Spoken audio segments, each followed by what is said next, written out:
Alright. Gonna get everything all. Let's see here.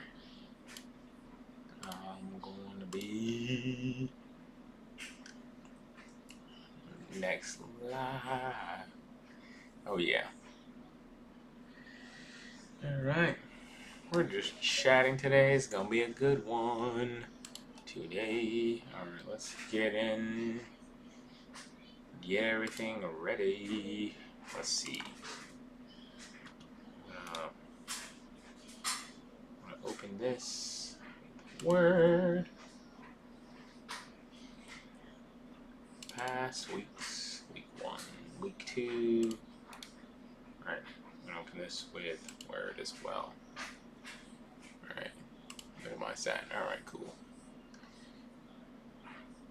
It's going to be fantastic. Quick little refresh. Alright.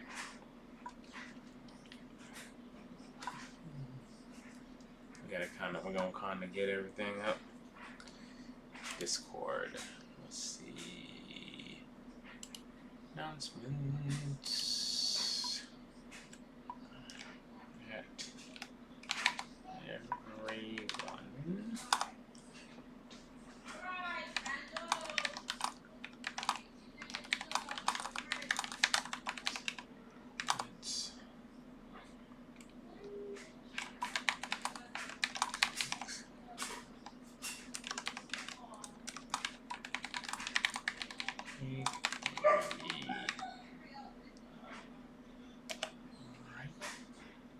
Minimize that.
All right, I'm back. Whew, sorry about that. Oh, man. Well then. All right. It's this week's week 3 developer notes for the Universe of Pandora's Price. Thank you for turning in. I appreciate it. I try to do this every Sunday night-ish. Usually people are off work. People are done with church. They should be back from church services and whatnot. And I value you guys' time to be able to take a little bit of time out of your day to come and check us out. My social medias are below, K-Dogs Gaming. But for the sake of this stream, my name is Kelvin Smith. I'm the community manager that represents Pandora's Price. My job is to help personify the vision of the creator and founder of the Pandora's Price universe franchise, Tyler Sheff, and I do my best to at least put it out. Does it always work? Oh, speak of the devil. It's the founder himself. That is awesome. I'm really glad. And you know what? For those who also join, y'all have the luxury of having the creator and founder himself in the chat. So, kudos to that. So that's going to be awesome. So as people show up, they ask questions, they, drop in, drop out, who knows? But we're pretty much, what I like to do is I do last week's updates, next week's updates to kind of keep people up to date, and some extra things to kind of let people know what's going on in terms of the Pandora's franchise. I think I opened up the wrong notes for last week. Hold real quick. Let me pop in and get the right notes so that we can go over those promptly. 1, 3, week 2. All right, this general week 2. All right, I think this is what I want. This one right here. Sorry about that. All right, cool. There we go. I like to keep it fair for those who pay for Pandora's Price as a whole. By at least just going over the general. Do I have them broken up in tiers? Absolutely. We have 5 tiers, starting with our civilian rank, which is pretty much $3 donation. Then it goes to Explorer. Then it goes to Operator. Then it goes to Singer. And then it goes to Ascended. Each rank has got its perks and pros that you can enjoy if you pay for said ranks. But without further ado, let's get into the intro before we talk about anything.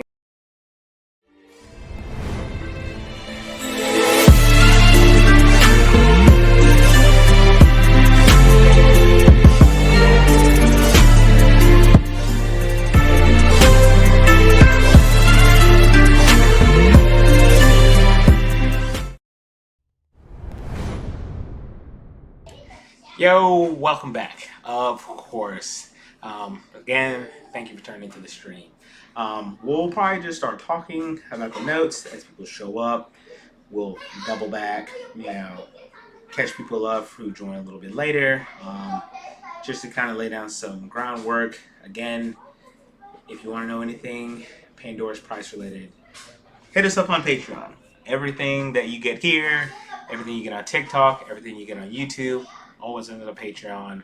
So please, we're trying to increase our presence out into the world, into the community that is TTRPGs, RPGs, war games, novels, recently announced card game, and the ladder of short stories that are within the universe. Try to give something for everybody so they can kind of get to enjoy whatever aspect they like, and maybe they might dabble in a little bit of the other, dabble in over there, you never know. So with that, we'll drop in to start our last week's notes, week 2 development. Of course, these notes were found on our Patreon page, so even for our free people who don't even pay anything, we make these notes available to everybody so that everyone gets an opportunity to see what's going on for the franchise. Of course, if you notice, there is also other higher notes that I specifically tagged them out. I think week 3's notes just dropped 51 minutes ago, so if you want to go on to Patreon, drop in and see what's going on there, you totally can. But let's go ahead and start with week 3. Or week 2, pardon me, not week 3. So, So pretty much, development continues across the Pandora's Price universe, and I'm reading directly from the notes, so I'm not cutting anything out, I'm not leaving information out unless it's related to higher tier subscriptions, but I'm just basically giving you a general rundown of what's going on. So, Pandora's Price universe is progressing. War game systems is steadily advancing, and the TTRPG equipment framework and continue editing of the novels in early chapters. This week also marks the beginning of a new project with the Pandora's franchise that will reveal publicly for the first time in this report. Now, just to kind of get through that, we last week announced that we're going to be doing the last pillar, that we're already been laying the framework and kind of bouncing ideas off each other, called the card game. So pretty much, if you're familiar with Magic the Gathering, this is just our card game for the Pandora's universe. How that looks is that within our universe, everything synergizes together. No one thing is stepping on another one's foot entirely. We're just letting it benefit off of each other, like give and take type of aspect. For example, the war games are pretty much every battlefield, every conflict, every war, every campaign in terms of a conflict that's in the Pandora's universe is played through the war game. If you want to follow the story and how it works, play the tabletop. For those who are familiar with D&D, it's just kind of basically an amalgamation of stories that have happened within the D&D universe. Pretty much we're doing the same thing, but better. Have to give us the bonus points here. You know, I got to represent us and what we got going on. The card game is basically, think of it as where the war game gives you good solid lore about each individual faction and army as a whole sense. The card game will give you like a cherry on top of what the war game provides. It gives you a more detailed understanding of that particular faction that card game is focused on. For example, the Merrick's game. The Merrick's game is an army in the war game. The Merrick's game is a deck in the card game. The war game will give you a brief summary of all the units, all the individuals that operate within it. I mean, of course, there's some name units as well for the commanders and the sub-commanders. And those kind of just give you like the lay of the land of what's going on within the Merrick's game. The card game, on the hand, will give you, micro lore and faction structures, absolutely. But the card game will give you a fill in the blanks where the war game didn't fill in the blanks. Like, you'll get to know Cole, who is the commander for the Merrick's games, a little bit better. But do not worry. Love you too, buddy. Where the war game and the lore from the card game kind of pick up, then you can kind of look into the novels, because the first novel, The King of Sand, follows some instances where the Merrick's game is talked about. I mean, Cole is one of the characters that happen in the first book. So where you might get introduced to Cole in the novels, and then you want to know more. So then you might dabble into the war game, you might dabble into card game, and then you kind of find all these good little red herrings that the creator and founder loves to lay around for people to find, and then you kind of combine them all together to make this fantastic lore document. Of course, will there be future developments to maybe make like a conglomerate of one for people to have so they don't have to go through all the different stuff? Maybe. But that's not up for me to decide. That's up for the founder to decide if he wants to do it that way. But as of right now, it kind of gives a little bit of love for everybody around the room. Moving on to the next thing. And then you can expect that pretty much throughout the entire universe as we continue forward. Let's look at one moment real quick. Let me be right back here.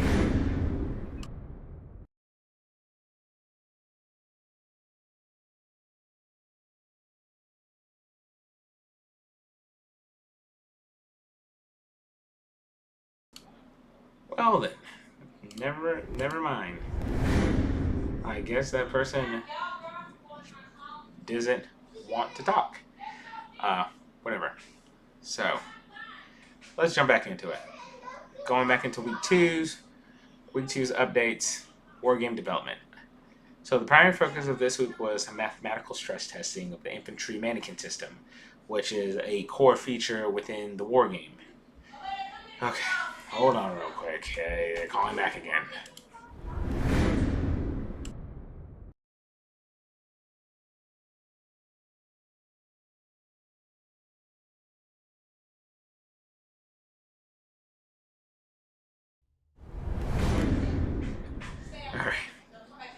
person calls again, they're just going to have to be sad that I'm not going to answer it because they keep calling, playing phone tag with me, and no one likes playing phone tag.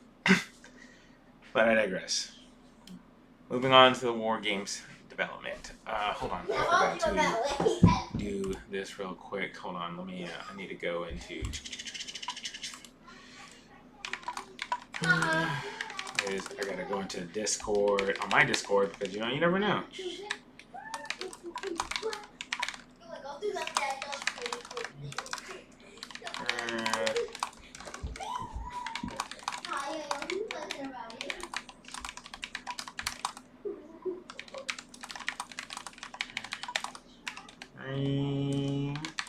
As we talk about updates to the systems.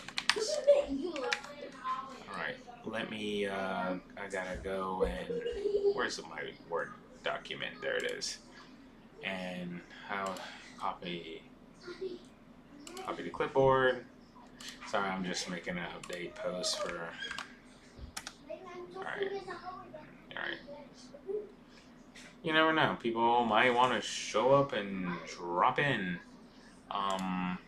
Let me think one more place. Oh yeah, let me go to Patreon because I need to be a good sponsor and make sure that I send the note out as far as I can, reach. Live stream for week 3 dev notes. Come join us on Twitch. Alright. Make sure I give everyone the free chance to at least show up. If they show up, great. If they don't, no harm, no foul. I won't cry. Alright. So I digress. Kind of getting all that put out so that everyone has a chance to show up. Where else? Yeah, no. This stuff will end up on. We're trying something new with our videos and recordings and stuff. Hopefully, I figure out how to become a video producer somehow. Maybe I don't. Who knows? All right. Back to the development notes from last week. So, like I said, the mannequin. It's a cool feature that we want to allow people to be able to make their own units within the wargame setting. For those who are familiar with Warhammer and basically Plastic Crack, for those who are aware of it, yeah, you are not playing the game unless you're ready to pay bukus of dollars to play. I personally have not played any of the Warhammer franchise tabletop war games, but the founder and creator, Tyler Sheff, currently in the chat as Frozen Music, has spent way too much time and is way too comfortable with how their practices are, and quite frankly wants nothing to do with it in the regard of Plastic Crack. Loves the lore, loves the story, but it's just so expensive to keep up with that stuff. So he designed a system that allows people to be able to play the game without being broke. Imagine someone that actually cares about your money, cares about your time. And the first thing, the forefront, is to make sure that to you guys that your time and money is valuable to him just as much as you value our time and money as well. So he decided to design a system that allowed to basically mimic that all the way. Yeah. Yep. 40K is the name. It's the amount you spend before you ask yourself, what am I doing? Yeah. And I'm sure that synergizes a lot of people who are in that community. So I'm hoping that, for those who are interested in the war game and stuff, that they take the opportunity to come check it out. That and more to come on with that as week 3's notes kind of dive into our first beginning and steps for community involvement. But let me get through the rest of these week 2 notes real quick. The 3 infantry units archetypes that were tested were ranged, melee, and hybrid. Testing confirmed that each type of unit performs within expected ranges relative to point cost when attacking strength and weaknesses under optimal battlefield conditions. So pretty much we're just trying to make sure everything works like it's supposed to before we try to put it into some form of test. Outside of that, hold on. Let me respond to this text. Let's see now.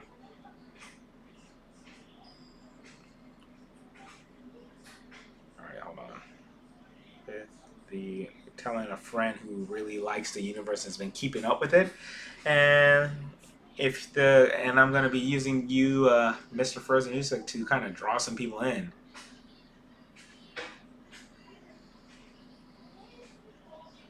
All right, let's see here. Try to throw some candy out there for some people to bite on it. All right, let's see. Because the funny thing is that I had a lot of people this week ask, like, "Oh, is the creator gonna be in your stream today? Is the creator gonna be in your stream?" And I said, "I don't know if he's gonna be there, but he might be there." And then maybe you might get fortunate enough to be able to ask him some questions. So hey, if the creator is in my stream and he's there, I mean, you're more than welcome to ask him for whatever he wants, whatever you want to know about. These results. Yes, the optimal results, yes, that the creator put into the chat for those who are familiar with the outcomes when it comes to war games. Absolutely. So let's see here. So now, still talking about the war game here. General mechanic updates. While working on unit mechanics, several areas of the core rules required clarification. Reaction rules refined to clarify how they interact with turn timing. Combat action terminology received clear definitions, and early drafting began for possible alternative game modes. Again, these are notes from last week on week 2, so week 3's notes kind of build on and move on past these. So, but I'd like to reiterate what happened from the week prior. Well, week prior, yes, so that people who are new and showing up get a chance to hear how the progress is developed. Moving on to the next category, unit type development. Unit type rules continue to expand as the Battlefield framework develops. Current progress. Infantry is complete. Ground vehicles are conceptual and in development, and mounts are newly implemented. Again, notes that are for this week builds on these notes from last week, so this is just to catch people up on it. Mounts were identified as an overlooked unit category during development and have now been integrated into the system. So be excited to be able to have mounts in our game, in the war game system. Upcoming war game milestones. So preparations are underway to release early development documents for community review and playtesting, which this is one of the big things that we're excited for. And in roughly like 2 weeks or so, we're going to be pushing infantry only into alpha testing. And pretty much we're going to just look for people to kind of go over our version of the BRB and our version of infantry mechanics and stuff and design their own infantry and maybe put them up against each other or in a war game setting and see how they like them. And we'll be hoping to get some feedback from that, because the only way that we make the game and check to make sure that it works well is to have people play it, because it only helps so much when there's only literally like 3 people playing the same game and we're all in our own minds. There's only so many times that we can do something before we like drive ourselves crazy. So, moving on to the next bullet point, development trading card game new project, which was what we released last week, that we wanted to bring in a card game into our system, which was the last pillar that we introduced last week. So, it's still early development, not much focus on it right now, but we want to let you know that we did dedicate some time into getting at least a skeletal draft of how the game operates, or will operate as of right now. So for those who would be looking forward to playing the card games, tune in for more. As weeks develop and time moves on, we will shift our priority from the war game, the tabletop, to novels and the card game to kind of get them progress further so that we can keep the ball rolling and we can keep showing progress throughout the different pillars within the community. So, as far as the card game is concerned, core alpha draft rules are completed. Like I said, skeletal draft was pretty much developed, so we at least know how to start mixing the concrete to lay the foundation. Card layout concepts established, so we kind of know how the card layout is going to sit right now. We came up with a few rough draft ideas of how we were thinking that we want the cards to be laid out as. of course, falls into the mixing of concrete and the card creation tooling under review. And we've came up with a couple ideas how we want the card game to kind of work. Again, in terms of tooling for them, it just depends on when we finally get into that phase, how we truly will execute them. And then we initially played test using the Marks gang and the Syndicate factions as well. Again, testing them to kind of see idea and practicality. More to follow with the card game, so if you're really interested in the card game, stay tuned for more. Now, as for developments within the tabletop, the TTRPG, the Foundry section for the Bow and Crossbows has been completed and is currently undergoing testing.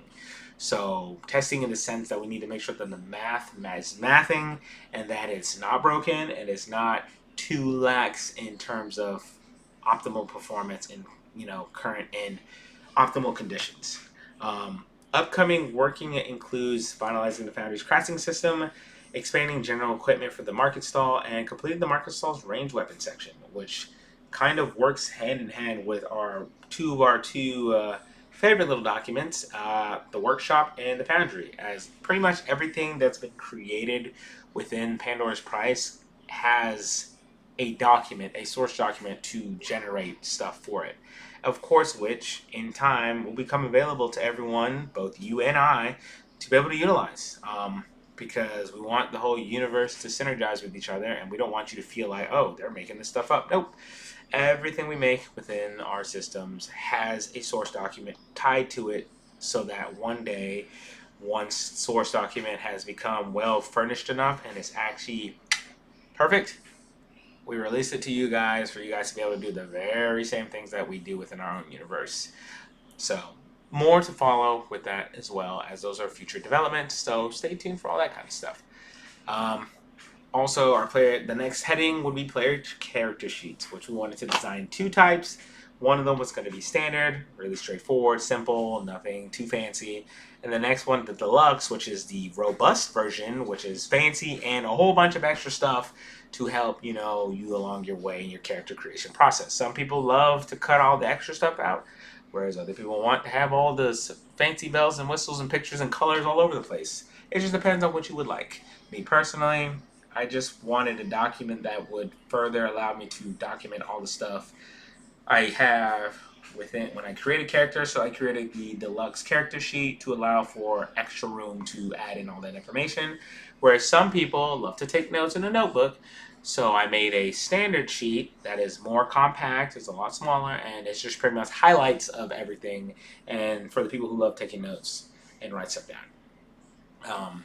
So more to follow with that, as they were in development last week or the week prior, and progress continues on the novel manuscript, which still stands to chapters 4 through 10, drafted and formatted.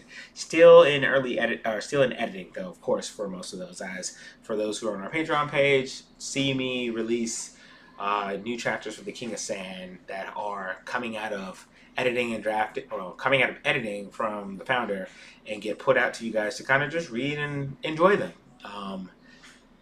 More to come with that in this week's update. Upcoming content to look forward to. So there's this little thing that we like to do called Story Tuesday. Story Tuesday is usually a series of stories within the Pandora universe, which currently right now we're doing the Mirrodin story arc, which is 9 episodes. We're on episode 2 out of 9 as of right now, with episode 3 coming to release on Tuesday.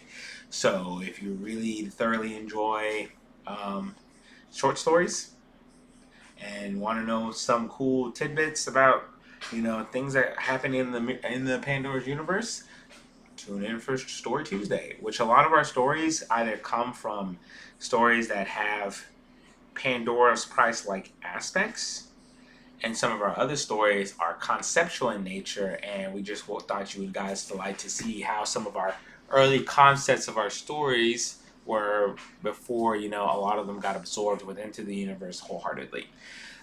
So you just want to keep short story. They're not too long. Try to keep them under 1,000 words so that it's not too much to read on Patreon. You can kind of skim through them and get the idea of it. Pardon me.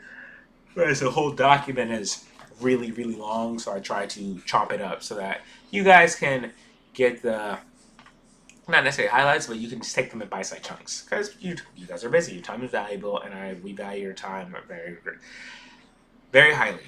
So another thing that we like to do is lore drop Fridays, where we drop lore within the Pandora's Prize universe for you guys to enjoy. Week prior, well, this past Friday, the one that we dropped was the World War III story for Pandora's Prize. For those who've watched our introductory video, we basically kind of is part of that. And if you heard one section talk about World War III, this podcast kind of covers more on that. It kind of builds on that intro part for World War III. So if we're really interested in the idea of how the creator imaged World War III kicking off, turn into our podcast, which I think we're on Spotify. Don't quote me. I have to check to make sure that the application went through. Last time I checked, I think it did. But again, have to double check on that to make sure it did. But if it's not on Spotify, you definitely can find it on Patreon if you really want to listen to that podcast. Of course, there'll be more to follow. So, moving on to what was the end of last week's prior weeks 2, kind of things we wanted people to pay attention to was for the war games, continued development of ground vehicles, unit mechanics, and finalizing infantry mannequin documentation for early playtesting. For the TTRPG, we wanted to expand the Marcus Law system and complete additional ranged weapon equipment sections. And then the novel, continue editing chapters 4 through 10. And for the card game, to prepare initial card design prototypes for internal playtesting.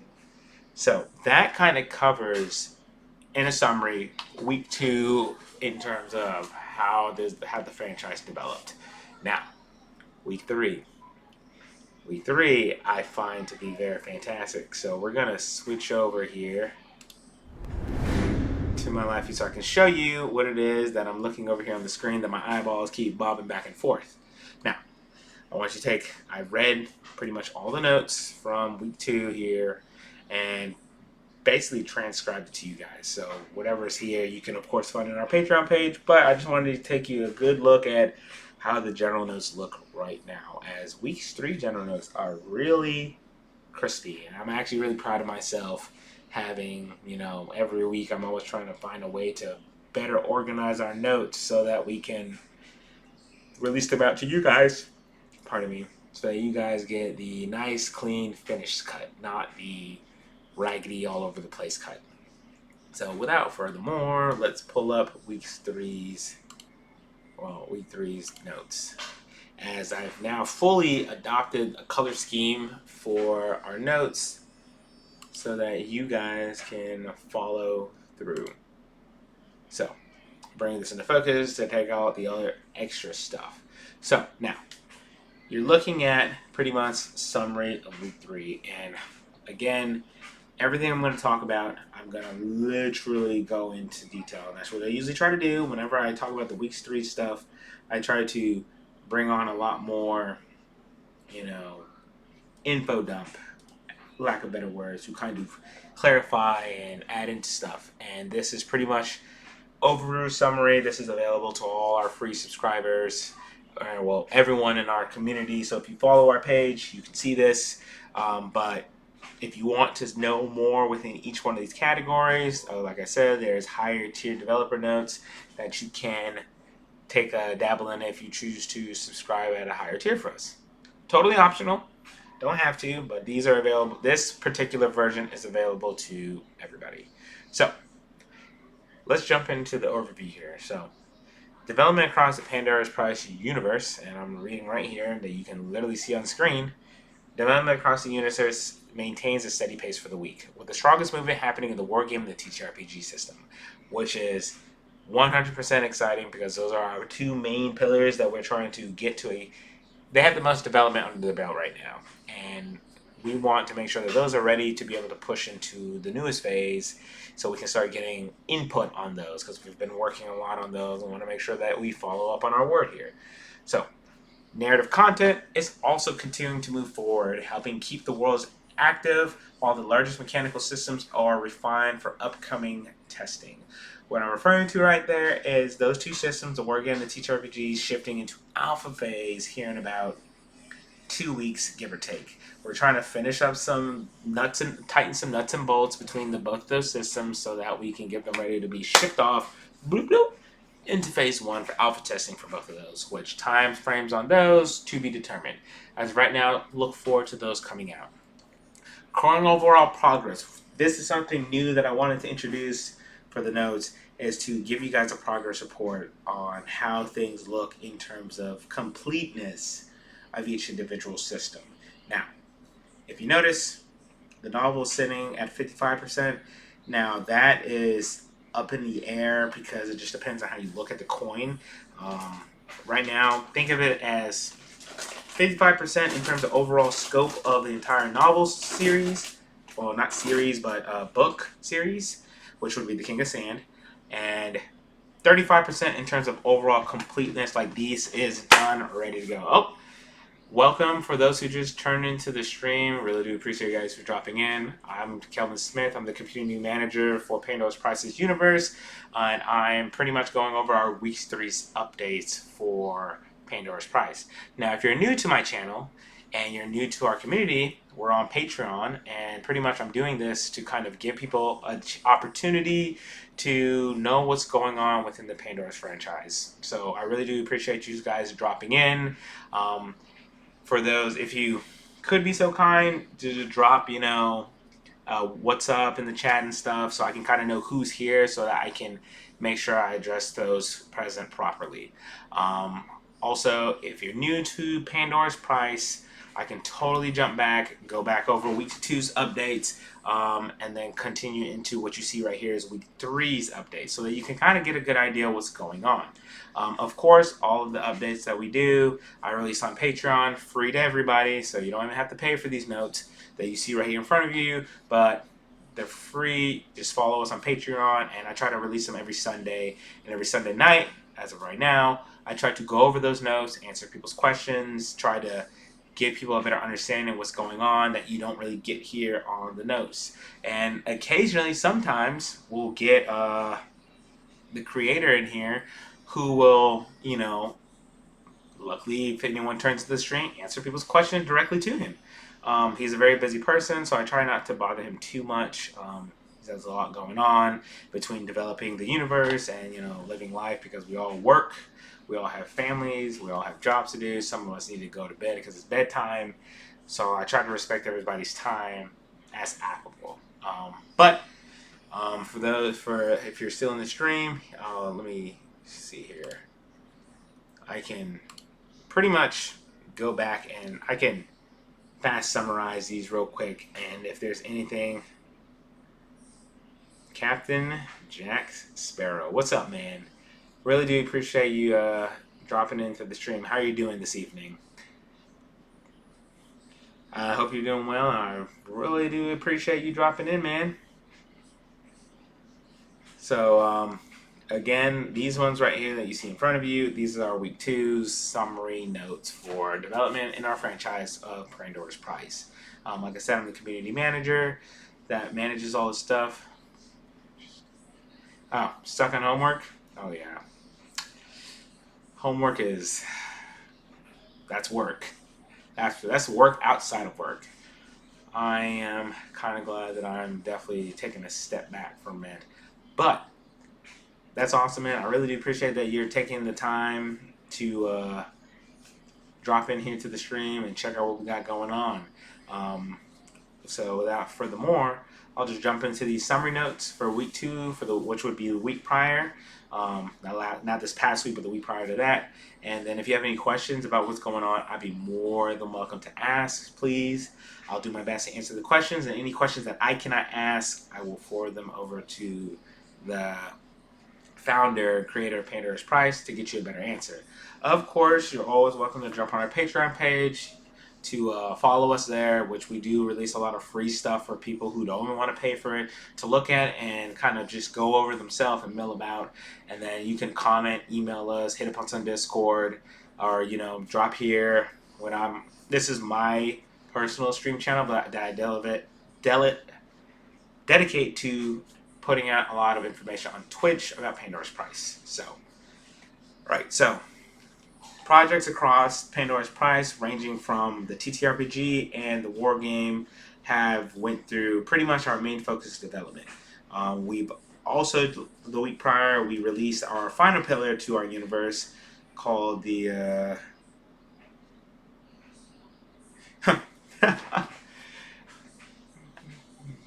look at you spamming. Nightbot just said, no, here, I got you. Let's see here. Let's don't even do that, Nightbot. Well, it shuts you down, but you know, dropping in, I'm really glad. So, well, there you go. See, you spamming exclamation points totally got Nightbot to say no, bad. So Nightbot can be very strict sometimes in terms of spamming, so be very, very careful with that one. Yeah, totally. Well, it seems that you know him, so that's pretty awesome. But let me go ahead and run down the summary notes while you guys have a fantastic catching up in the chat. So, as I was saying, the steady advancement remains with the war game and the TTRPG as framework continues as we continue editing for the novels and early chapters as well. Our main push is the TTRPG and the war game. Reasons being is because we want to get those to a point that we can get ready to push them into an alpha phase so that we can give them out to people to try and test out and give us valuable feedback so we can further develop the process, The primary focus this week for the war game, and this was week prior, so next week, this week's notes that just released about at 7 o'clock today will synergize and build onto these stuff. So the primary focus was developing the infantry's mannequin structure, which is pretty much this cool little feature that the creator designed to allow people to create their own units within the war game because, plastic crack kills. As the creator loves to say, 40K is not the name of the Warhammer franchise. 40K is how much you'll spend before you realize and that you're messing up. So, infantry unit archetypes was tested for range, melee, and hybrid. Testing confirmed for each unit type performed within expected range relative to point cost when attacking strengths and weaknesses under optimal battlefield conditions, which I think I'm going to do is I'm going to pin this message right here. Because, alright, let that be up there. Kind of give a hindsight right there. The results of those testings for those types of units, for those unit groups. General mechanic updates. Thanks for turning into the stream. If you're new here, we're just going over our weekly developments. This is not this past week, but the week prior's notes. And I'm trying to just go over them real quick. If you have any questions while I'm going over these, please let me know. Please let me ask. This stream tonight is kind of special because we have the founder with us today. So if you have questions for him directly, you can totally ask him in the chat. He's Frozen Usyk in the chat. So if you have any questions directly related to something, you need something clarified, or you want me to clarify something, of course, you have both of us here, and we're both here to kind of reach out to audiences, people, to kind of let them know that we exist in the universe. So, general mechanic updates, and this is talking about our war game, which is one of the pillars within our universe. The war game, while working on unit mechanics, several areas of core rules requirements required clarification. Reaction rules were refined to clarify how they interact with turn timing. Combat action terminology received clear definition. Let's see here. All right. Let's see here. Everybody. Let's see here. Oh my gosh. I'm so sorry that it's pretty much clocking you guys for spamming. Nightbot, leave them alone. I'm going to turn you off, Nightbot. I'm about to, let's see here. Timeout. Timeout, Nightbot. Yep, you stay timed out. Alright. Nightbot has been timed out for 10 minutes, so you guys can go ahead and do whatever the heck it is you guys want to do. So, alright. not getting too far off, let's keep going up with the updates. If you're turning into the stream now for the first time, hi, my name is Kelvin Smith. I'm the community manager for the Pandora's Prize franchise, and I'm just going over the developer notes for the week prior, and then I will be covering this past week's updates. If you're new to our community, you can drop into our Pandora's Prize Patreon page if you want to get the latest updates. You want to get our older feed that we've had been posting. I think we've been on Patreon Live for about almost a month now, so if you want to know more, please drop in there. These notes that I'm reading are also on our Patreon page, so if you want to read these at a later time, or if you can't turn into a stream right now to watch them, please drop in there and pick those up. All right. And they are whiling out about Warhammer. So I'm going to keep going over these notes. If you guys have any questions, just let me know. So pretty much clarification, terminology, and possible alternative game modes was one of the couple of mechanics that we kind of drew over for general mechanics for the war game. Unit type developments. Still remains that infantry is the only completed section. Ground vehicles are in development, and mounts are a newly implemented thing within the war game franchise for Pandora's Prize. Further development on those will come later.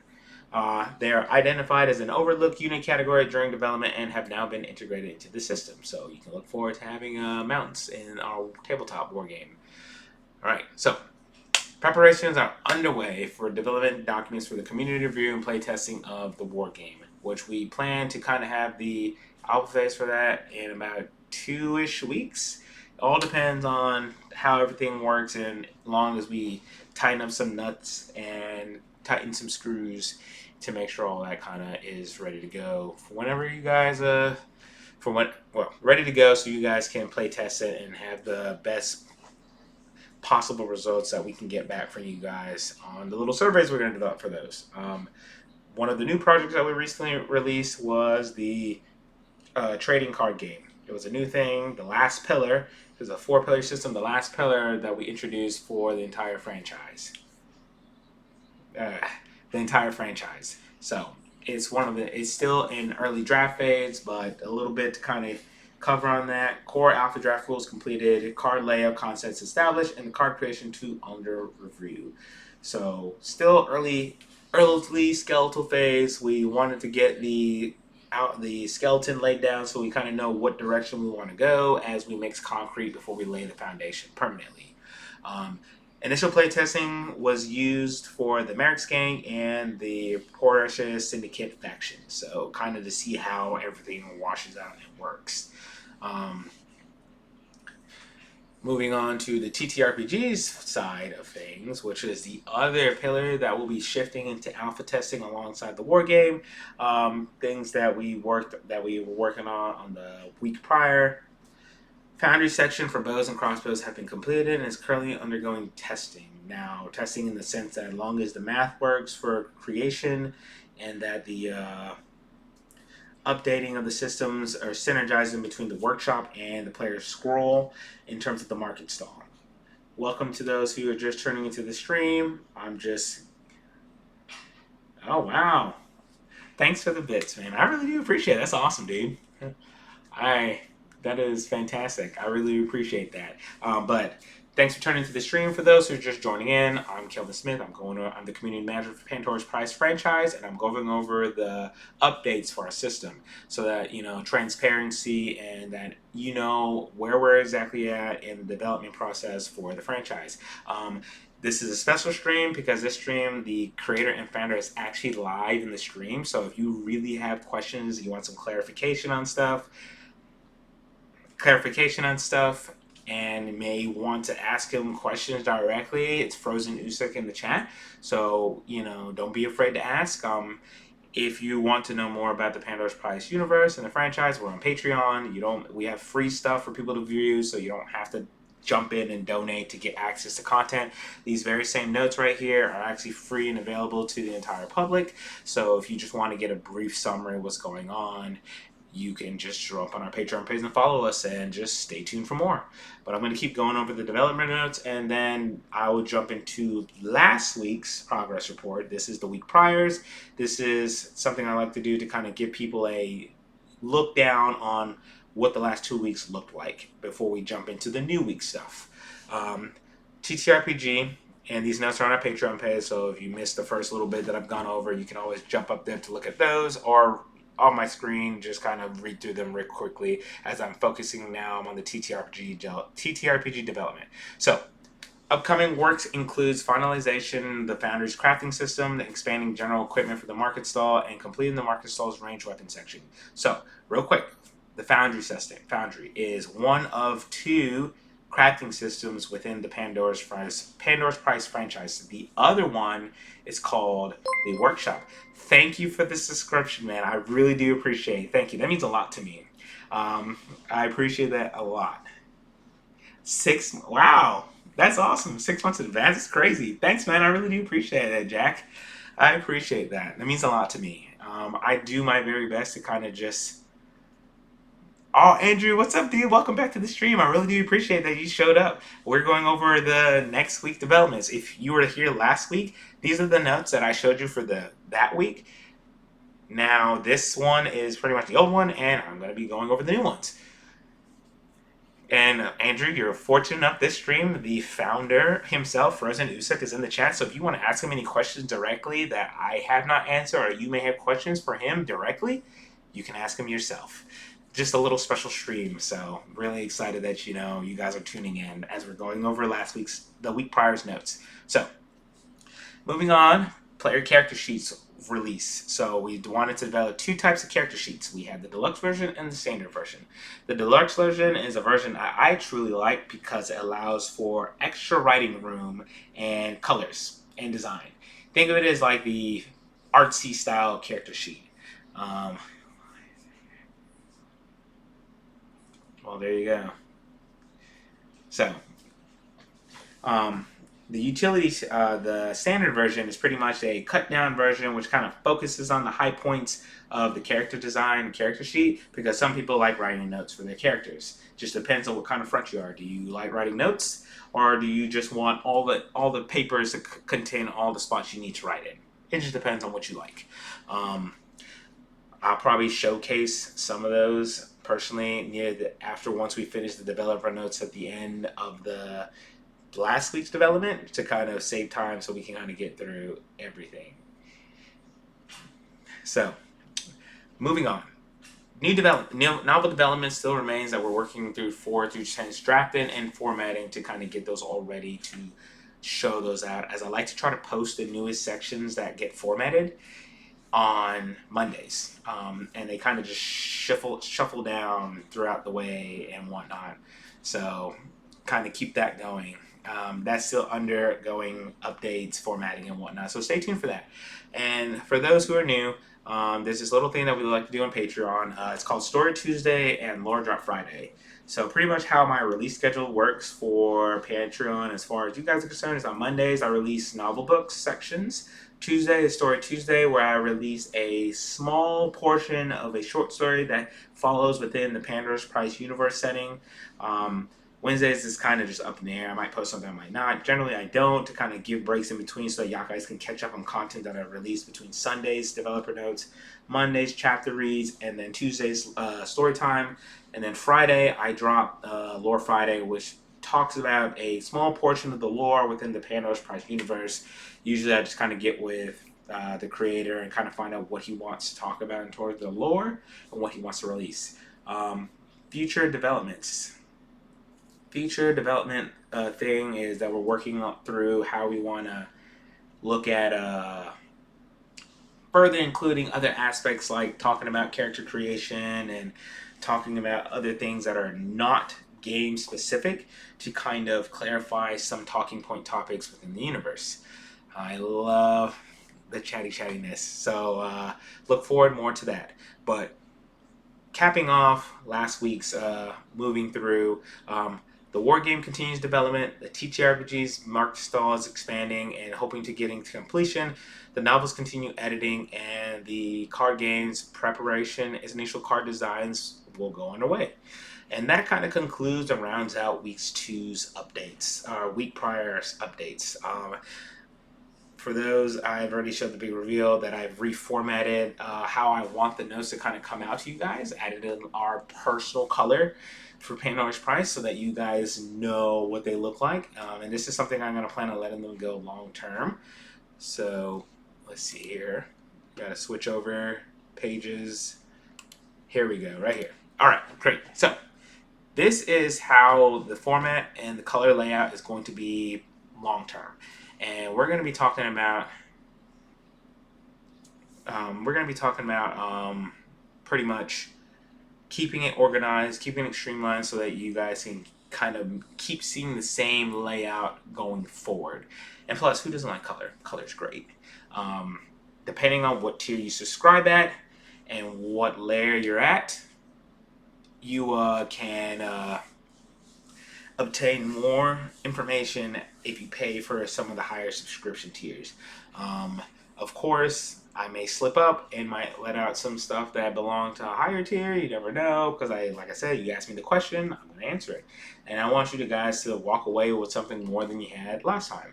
A lot of people that are here in the stream have been in the streams from last week's and stuff, so you're going to probably be anticipating reading this document because this is just what progress we made last week. And everything looks very streamlined and more is closer together, but I will talk a little bit on each section of each of these updates so that you guys can get the most out of it. So let's start with the overview. And actually, let me read real quick here. Make sure I didn't miss anything that was at me, because I didn't know as I'm talking over this to try to keep it going. Let's see. Oh, wow. It looks like the creator has finally figured out how to do the reply. Thanks, Cap. I appreciate it. I'm doing my best. I'm doing my best to try to keep this going and not skip anything. I'm kind of glad that that Tyler's here too, so that he can kind of double check me on if I missed something or not. It does help a lot, and interacting in the chat and stuff is pretty great. And again, I really appreciate the subscription and the bits, man. I really do. So let me go ahead and jump into this real quick. And again, if you have questions, just hit me up. And of course, the creator, Tyler at Frozen Usug, is right there in the chat. So if I say something, you have a question, you can throw it right in the chat and he will attack it. I promise you. So, development across the Pandora's Prize universe. We can add it to the priority list first. Oh, perfect. Yeah. Development past the Pandora's universe, it continues steady pace this week, with the strongest movement being within the war game and the TTRPG. Narrative content is also continuing to move forward to help keep the world active while the larger mechanical systems are refined for upcoming testing. So what Zach's talking about in terms of that is that the war game and the TTRPG are soon upcoming to the point where they're going to be going into alpha, and they're going to be broken up into different phases. Phase 1 for both of those is going to be, hey, here's this new cool thing. For the war game front, in terms of testing, will be infantry units only. And basically, so that's going to look like is you're going to get the rulebook, the general mechanics rulebook, and you're going to get infantry specific information, and you're going to pretty much read, upboard it, tell us what you like, tell us what you don't like, and things we could do to improve that system. And maybe you got a friend who also likes war games, and then you could go head to head and see how they work in combat. It's just the infantry units for right now, and hopefully we get a lot of good input and a lot of feedback from that, and moving forward to further develop the system. For the tabletop on the other hand, we'll be releasing the player scroll as it sits now, because there was some updates within the player scroll, and then bringing out the character sheet, and you guys are going to be going in through the character creation process. Again, like that one, you're going to create a character, you're going to tell us what you like, what you don't like, and things we can do to improve, and that will kind of mark phase 1. Phase 2 will shift into actual playing. Hold on, Nightbot's out of timeout. I'm about to retime out because I do not want it to knock you guys down for let's see here. For anything, let's set timeout, stay in timeout. All right, great. So, sorry about that. Pretty much moving into the alpha phase, hello, welcome to the stream. For those showing up, we're going over our developers notes for the Pandora's franchise. I am the community manager for Pandora's Price universe. I'm just going over the developer notes for the last week's progress. This is a special stream because we have the creator of Pandora's Price himself in the chat. So if you have any questions about it, or you see something you want to have a question about, throw it in the chat.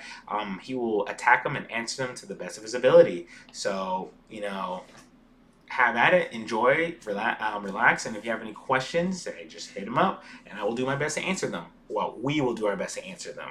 But right now we're talking about the upcoming alpha phase for the war game and Pandora's and the tabletop.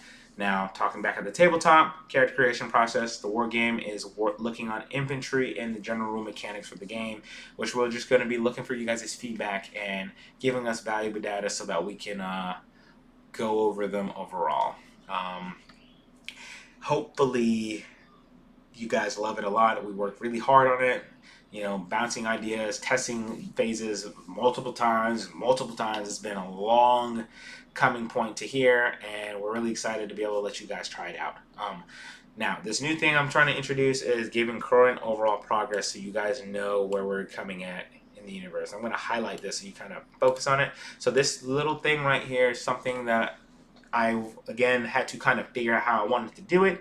And right here, this is kind of how it looks. This is just a current overall progress of how the universe's pillars sit as of this moment.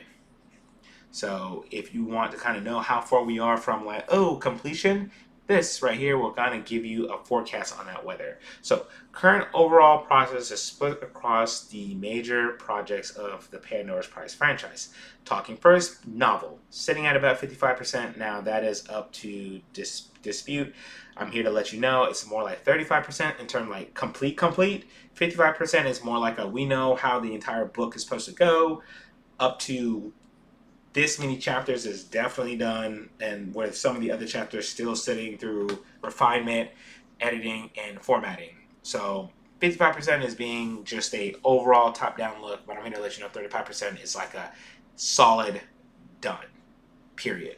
So the war game sitting at 35% in terms of completeness, right? That 35% represents infantry in general rule mechanics book, or for those who are familiar with the BRB in the Warhammer community, pretty much that's what that represents, as that's why we're pushing that into an alpha phase so we can kind of see if the general rule mechanics work pretty good and the infantry units work pretty good. Following right behind that, talking about the TTRPG having the biggest amount of progress because it is pretty much the main focal point of the entire universe, as a lot of the other systems from in Pandora's Prize kind of step out from the TTRPG, sitting at 60%. We are pushing that. That is also going to an alpha phase for character creation process only for phase 1. And it's a 3-phase process. So phase 1, we're only worried about character creation, not to overload you guys, so we can get valuable feedback on that process as well. And the card game, TCG, was revealed not this past week, but the week prior, so you guys can kind of see the idea that it's only at 10%. Pretty much it's just skeletal notes and pretty much a general direction of where we want to go with that. So, and let's jump into the story pipeline. So, on Monday, tomorrow, chapter 6 and 7 of The King of Sand, which is our main novel, will be released tomorrow, Monday at night. So if you are a highest tier subscriber, you will see chapter 6 and 7. Actually, Captain, I've done work on F-18s. That's what I used to work on in the Navy, so it's funny that you asked that question. Of course you know, but looking at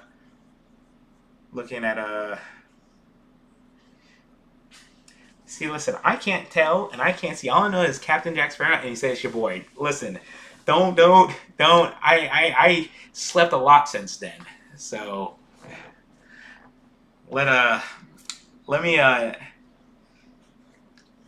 Oh, I didn't see it. I was too busy looking at the screen, running over nuts. But I'm really glad that you're here, man. I really do appreciate it.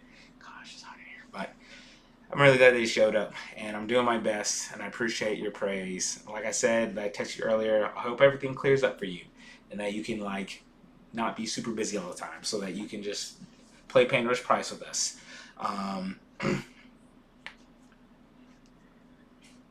No, no, no. No, it's not that Tyler. No, this is another Tyler that is at my current job that I work with. But I'm sure you probably already cleared up that confusion already. This Tyler you're talking to, he's one of my newest coworkers when I went to go work in Elizabeth City. Yes, another Tyler who used to be in the Air Force. Yes. Huh? I know, it's ironic, right? It's crazy. It is crazy. But yes, he's the creator and founder of the Pandora's Price universe. He's the one that got me on board.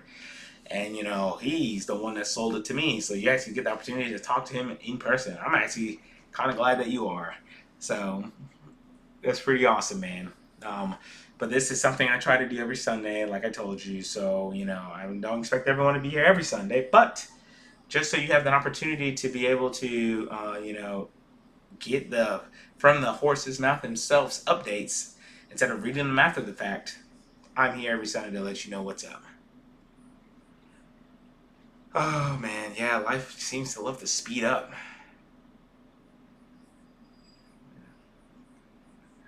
Yeah, yeah, I know you're getting your big degree, and I hope you get it. I can't wait to get it. I remember you said you were about to start doing it when you were at Amentum in Oceania. Oh yeah, absolutely. We're gonna be making sure that anyone that's within the community and stuff that knows about it gets it. If I have to send it to you, literally hand deliver it to you, I will do it. I do not care, Brandon. I will hand deliver it to you just so you can get the game, so you can play both features. If you want to play the war game and the tabletop, I will make sure you get it. Don't worry about that. I already know you're interested. You're in my sights. I know. And now Tyler knows. The Tyler that I know, that you know now, yes, he knows now. He won't let me forget. Yeah, as a career in the universe, yep. The funny thing is, I think I'm gonna low key be the narrator for pretty much everything when it comes to narrating stuff. Unless I can convince Tyler to let me use his voice and clone it with robots, and then he can be another narrator. But you're gonna have to hear my beautiful voice on all the narrations for stuff. Which is, I'm gonna talk about that here in a little bit, so we can kind of explain how that's gonna look. So story pipeline, chapter 6 and 7 will come out to the highest tier subscribers, and we like to do this little washing machine thing where we kind of move everything down the ladder way. Chapter 1 will be falling off tomorrow night upon chapters 6 and 7's release. So everything will be shifting down. Chapters 2 and 3 will go available to everybody. Chapters 4 and 5 will shift down the pipeline to our lowest tier paid subscribers, and chapters 6 and 7 will be available to the highest tier subscriber. So if you exist at one of those levels, you will have something new to look forward to.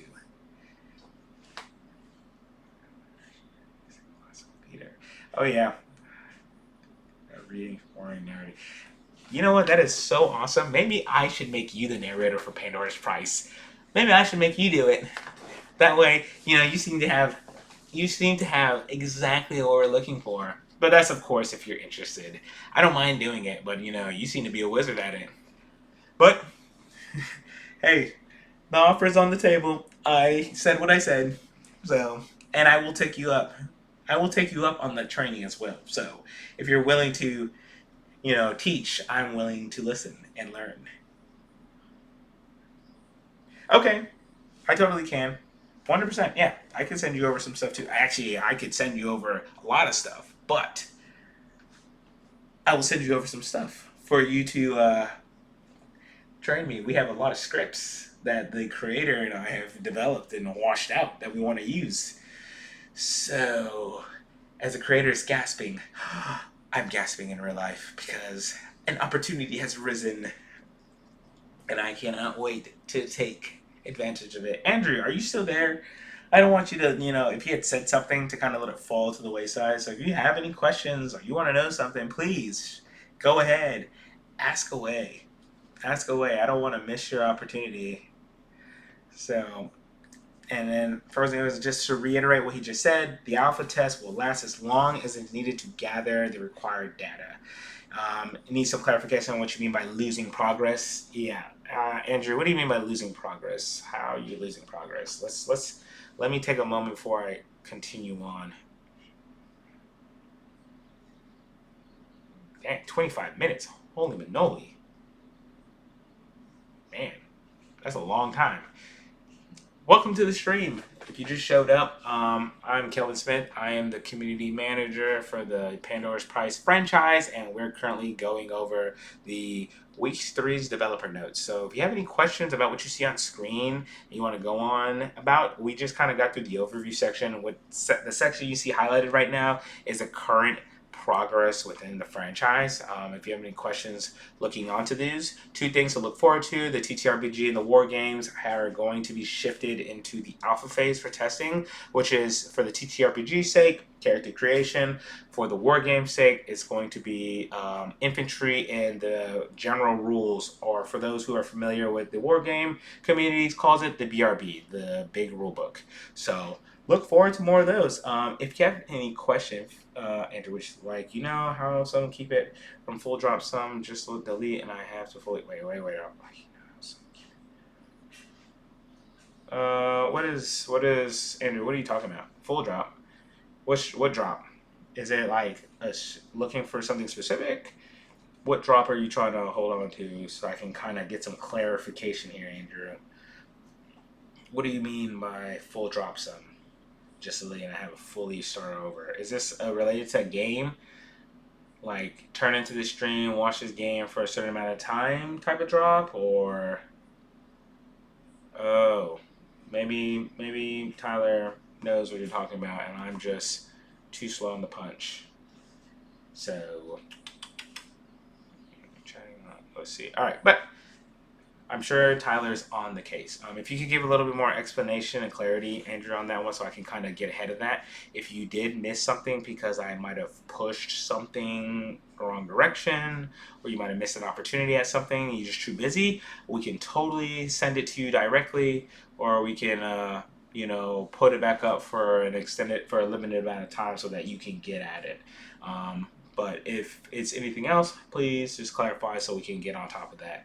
Story pipeline, just pretty much chapter 6 and 7 and pushing the stories down from there, with chapter 1 falling off tomorrow night so that, we can allow for fresh breathing room for all the new chapters to show up. War game status. For the war game, the infantry rules are now complete. If you remember reading the other one, they were ongoing. Now they're complete officially, and though a small update is still needed to properly integrate rider infantry into the system, ground vehicle rules also have been compiled and are now moving into structural editing, as followed, building on, synergizing with the last set of notes. In addition to that, the new battlefield unit type called the War Beast have been introduced, and expanding the tactical identity of the wargame beyond standard infantry and mechanized forces. So, a lot right there. Look forward to new and improved units coming out into the wargame system. Pretty much what I want you to focus on, though, is that the war game is shifting into alpha phase for infantry units only. So you're pretty much going to get this week, and then sometime next week, hopefully, we will be releasing all the nice payloads for you guys to get into so that you guys can try the war game and the TTRPG, which should be available to everybody. We're not going to hide that behind any paywall. That's going to be free to everyone to try, because we really, at this point, just need any and everyone to try the game. For those who can get us back on, updates the surveys that we'll be attaching with them to kind of tell us, what they liked, what they didn't like, and what we could do better, would be really what we're looking forward to. You being able to play the game and having access to those documents is a bonus for us. We really want the feedback to help us develop develop the rules in the universe to better, accommodate you guys, because the game is for you guys as well, as you guys are the ones building the universe. We're just personifying y'all's vision. Synergizing would be more correct, but moving on to the TTRPG status. For the TTRPG, the Foundry module for bows and crossbows has been completed.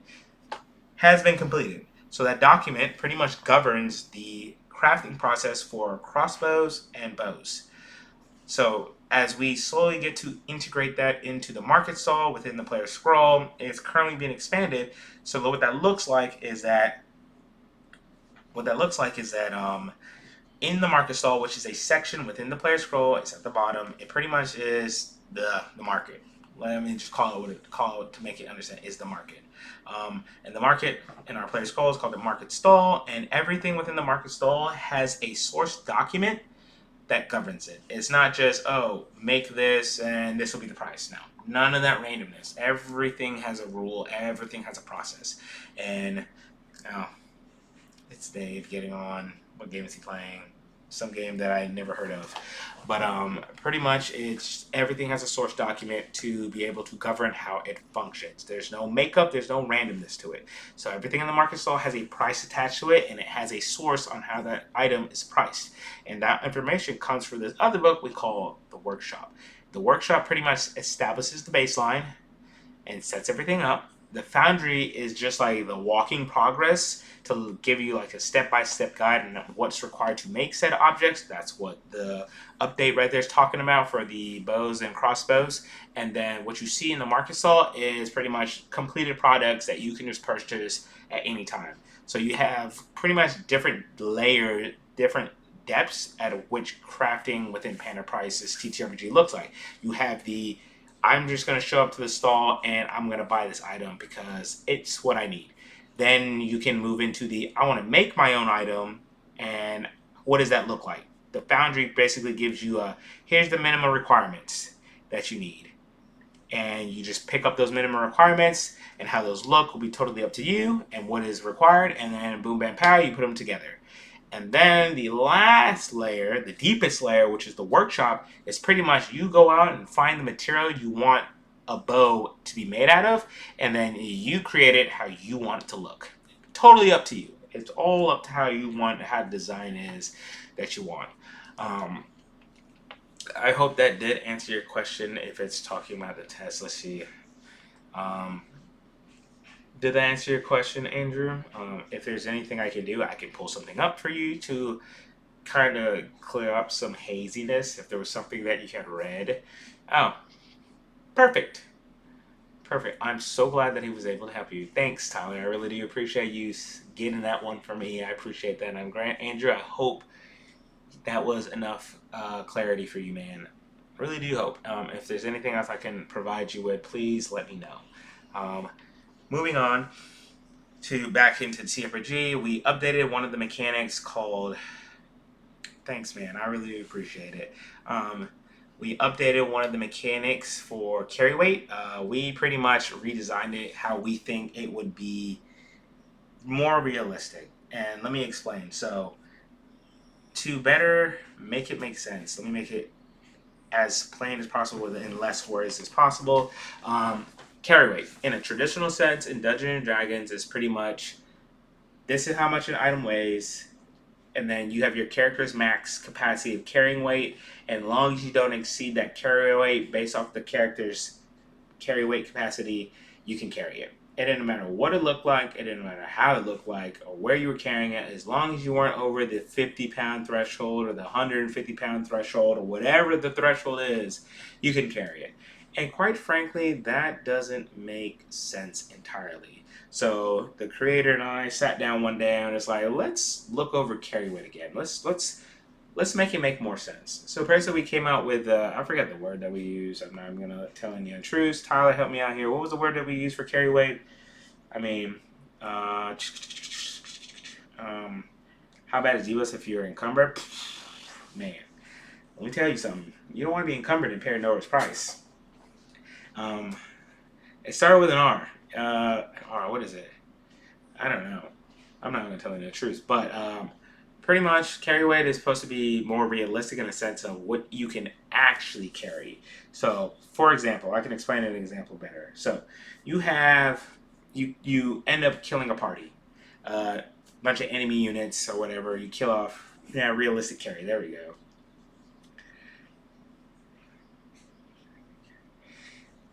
Min-maxing characters. Okay, so let's talk about characters by min-maxing them. That is going to be interesting. Tyler, you got that one. He's directing that at you, and there's a long explanation to tie on with that. But let me talk about the carry weight thing real quick for realistic carry, and then we'll jump into min-maxing if Tyler kind of gives a brief lowdown on that. You can try. So, carry weight, pretty much realistic carry is going to be, you could be physically strong. You could carry 50 pounds. You can carry 50 pounds. Totally. Anyone can carry 50 pounds. But how do you carry it? So you got 5 battle rifles, you got 15 handguns, and you got 2 ammo crates. Can you realistically carry all of that stuff? Be honest. Can you realistically carry all that stuff? Can you realistically carry 5 battle rifles? Let's just use that. Let's focus on that for a second. How would you carry 5 rifles? Where would you carry them? You know? So realistic carry is pretty much, can you realistic? Yeah, sure, you can be strong, but how are you carrying those items? Are you going to put all 5 of them on your back? Well, that's not very realistic. How? Are you going to, is there ways to enhance my carry weight? Not really. Not with the realistic carry weight thing. It's not a how strong you are. It's how practically can you carry everything. Let me explain it like this. If you have 5 battle rifles and 5 handguns, Andrew, where are you going to carry those items? Where do you plan on carrying them at all? Are you going to carry all 5 battle rifles on your back? Are you going to put some in your pockets? Are you going to put some in your hips? Like, how do you plan on carrying 5 battle rifles and 15 handguns? Sure, you are strong enough to carry all those items as weight.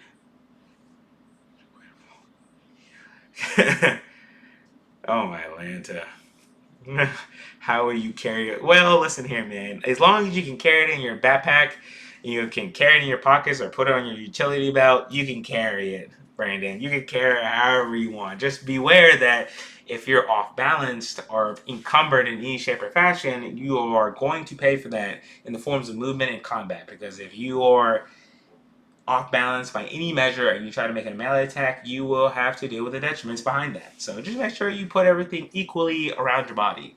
And if the weight is so much that you can't physically carry it because like it's 1,000 pounds and you're a human being, can you carry 1,000 pounds reasonably? No. So might have to, leave some of the baggage, at home and come back for it later or something. So, but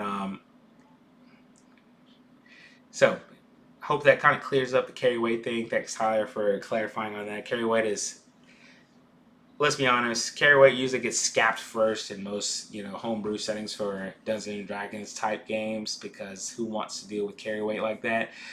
And it's so janky and so ineffective. It's just better to be like realistic carry. And our character sheets will better reflect that as there will be categories, within the inventory, there will be columns that talk about where items are equipped, like ready equipped and like secondary equipped. Like you want to draw a pistol, is it quick to draw because it's in a good position, or is it somewhere where you have to like kind of dig out and get to before you can draw it? And that matters in Pandora's Price. If you're not ready to scrap, you are gonna get folded like an omelet. So you have to think about where your items are on your person. If you're a type of person where you're melee dominant, you would probably want to have your weapons readily drawn in an area where you can draw them very quickly when you get into combat because every second counts. If you enter a combat phase and your weapons aren't drawn, that counts against you because if the enemy's weapons are already drawn, you have to spend your turn drawing your weapons. And that could probably kill you. So, more leading on to that. So, going on to the next spot, we kind of had to, we updated some wordage. Oh, yeah, no problem, man. No problem. Anyways, losing a challenge because emotional weight of off balance shoot. Yeah, yep, absolutely. That 100% can happen, Brandon. Getting killed because you're off balance, that's a real death. A real thing to deal with in Pandora's Price.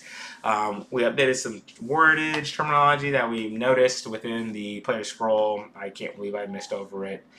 Put the wrong number on the attribute setting as there's 12 attributes, not 11. So that got changed as I noticed it the other day. And I had to literally get with Tyler and count like several different times to realize that it was wrong and that we needed to change it. Don't ask me how we messed it up. It's just like sometimes when you're looking at these documents, they're so freaking long and you just like kind of miss it sometimes. And I'm not gonna lie to you, I've made so many characters looking at attributes and not realizing that it was 11 instead of 12, but it's fixed now. So not super flashy updates, but things that needed to happen because they're just things that need to tighten up the system so that it's operating flawlessly whenever we move into alpha. And I'm sure that hopefully you guys find any more things or find things that may need updates or things that you might like. Imagine a better fighting, but then his mind flashes back to his lost child and he hesitates mid-swing and provides his enemy the opportunity to rush him. And that can happen, yes. Yes, you say that, Brandon, and that can happen. That is a mental limitation, as PTSD is a mental limitation. And if you've read the player scroll, it's on there. PTSD, yeah, it does act. It does come in strong sometimes, and it shows up in the worst times. Yes, Andrew. Yes, if you're not ready, like legitimately in real life, if you're doing something and someone shows up and you're not ready, and they get the drop on you, that's an ambush. You're dying. Or say you're going just not paying attention, you're not aware of your surroundings, you could be in a dangerous area and you just don't have your weapons drawn or at the ready. If an enemy shows up with their weapons ready and you enter combat, well, guess what? Guess who's going to get the opportunity to strike you first? They will. They just will. You have to keep yourself readily available. Seconds matter in Pandora's price. Tyler, if you could explain like how the seconds in combat works, kind of give a better understanding. If you're not ready, you will definitely get folded. You're just gonna get ambushed. Not in the sense of like stealth attack type deal, just like the fact that you are caught lacking, so you're about to get folded, type of instance. Yes, emotional weight causing you to be off balance. And yep, it's a mental detriment within the player scroll. So, and on the player scroll, the detriments tables do have associated effects that you have to roll on upon either it sometimes will be either GM has to initiate them or it's something you have to do every so often that you have to keep track of. And those things definitely limit you.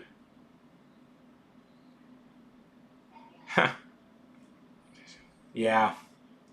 Yes, my one of my characters limitation was the curse of perfection, and the curse of perfection is, in my opinion, very nasty. It is a double-edged sword. Yes, Andrew, it is like Dark Souls, but more realistic. Think of just real life situations that you have to take account for. Like people, it's not that people treat TTRPGs like video games, lack of better words, but Pandora's Prize you can't treat like a TTRPG. It's realistic in a sense that you have to be always thinking about your actions and what's going on. Oh, you have to think about what's going on. Oh, Nightbot, you get back in timeout. No more. You know now. I gotta keep timing it out because I don't want it to I don't want it to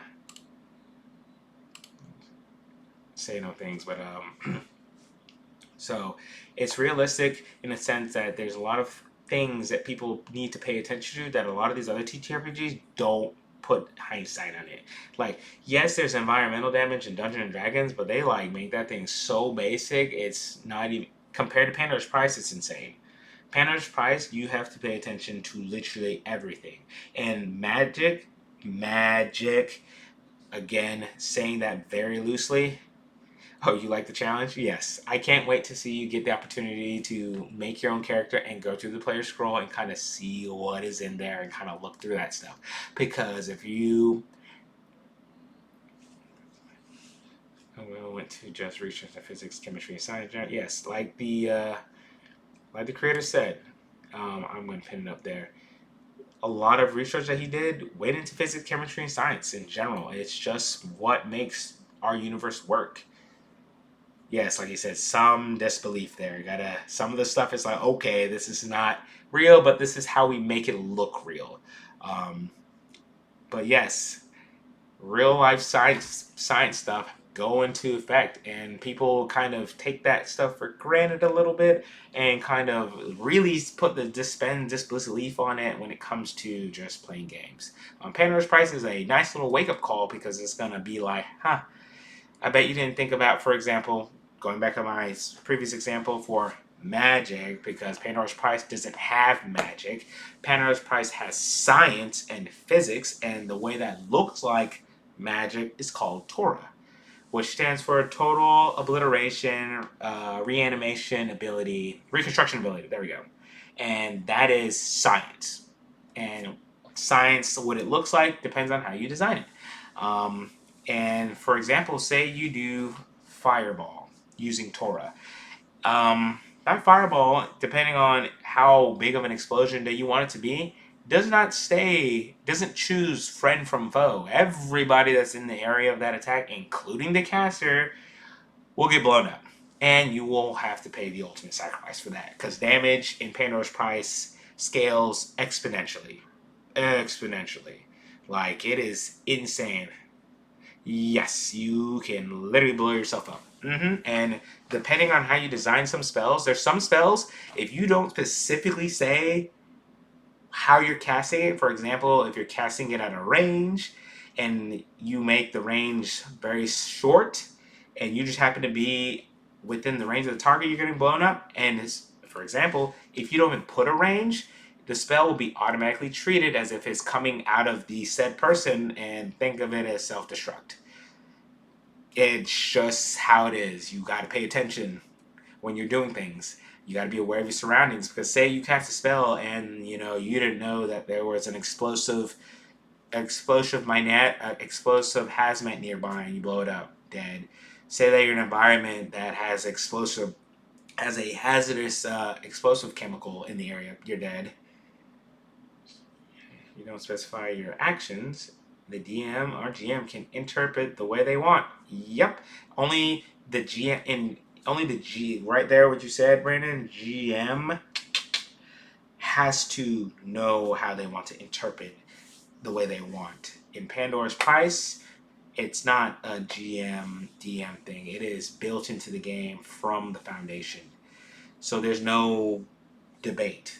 You have to weigh everything based off of the core rules that is found in Pandora's Price. It's, of course, again, you don't have to. It's your table. However you choose to judge it is up to you. But as the rules are designed, the base plate is you will judge everybody's actions equally. If you don't want to do those aspects where people make dumb mistakes and you don't want to rewind the clock, that's up to you. Or if you want to be nice and rewind the clock for some people's first initial mistake, you can. I mean, discounting spells, people's actions, how they talk to people, how they move around people, the environment, how they interact with it, depends very greatly. You have to be lots of outside factors that you have to be mindful of. And damage, like I said, is not like, oh, let me tank that hit. There is no tanking a hit in Pandora's Price if you are not prepared. If you're not prepared, you will die every single time. Prepare to die and die again, and remake characters over and over again is one of the things that we talk about in Pandora's Price. Prepare to die and die again. If you can learn, you can develop good strategies, prepare before you go into encounters, gather intel, disarm the enemy as much as you can before you begin the encounter, you will survive. You have to take those things to account. And if you actually take the time to actually do proper intel gathering, disarming the enemy, and limiting their capability, and being prepared to overcome them, you can win. Yes, like the creator said, that's why equipment is so important. Planning and strategy matters in Pandora's Prize. There's no walk-in, kill all the enemies like a level 20 character can in Dungeons and Dragons. None of that will ever happen. None of that will ever happen in Pandora's Prize. You will never be able to walk into an area and just kill everything. You walk in an area thinking that you can kill everything, you will die. You will die.